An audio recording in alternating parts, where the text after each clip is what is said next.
Good evening. Welcome back to another video.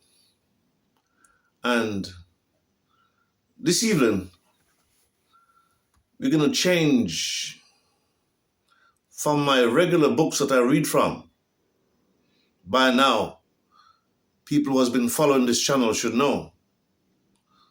But this evening, we're going to dive into Acts 2:35, where it says, "Wait here," the Lord said, "on my right hand until I make your enemies your footstool."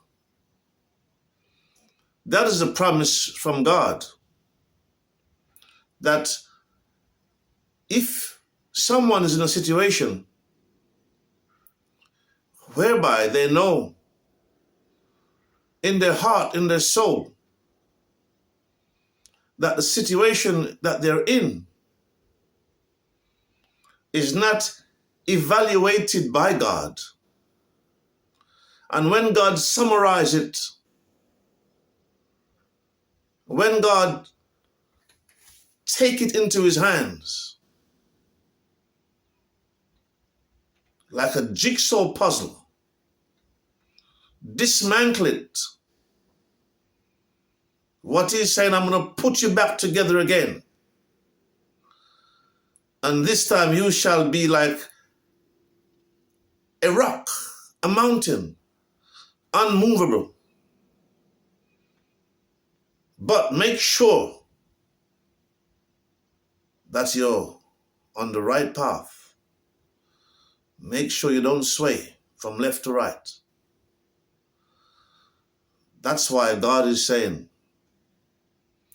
I will make your enemies your footstool. Because God understands.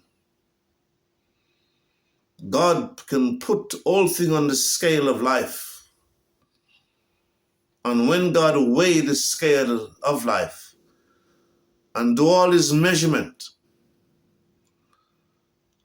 and test you and know that you are right, then that old adversary, the enemy, he has to pay. And then God will make the situation your footstool.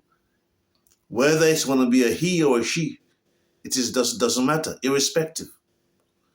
God will make that situation your footstool, and you will become triumphant because God knows. The ordinary man may not know, but God knows. And to every single human being that is born of this earth, there is an angel that walks with them. From the day you were given birth to walk this planet, there is an angel that walks with you. And that angel cannot tell a lie. It's not amazing? It's an angel that you cannot see. That's why they says God is the all-seeing eyes. Because you can't see this angel. You can't detect this angel. But that angel walk with you. Many times keep you out of danger, out of arm's reach. So, I'm going to end this video now. If you like what I'm saying on this channel, you can give me a like and subscribe. And for all my people who has been subscribing and giving me a like, may God continue to bless you, bless your home. May the peace of God reign upon you. May the compassion, may the humility and joy of God rest in your home. And for anyone who has been scrolling through this internet and has bumped into one of my videos, and if you like what I'm saying, you can also give me a like and subscribe. May God bless you. May God bless your home. May the peace of God reign upon you. As always, peace out.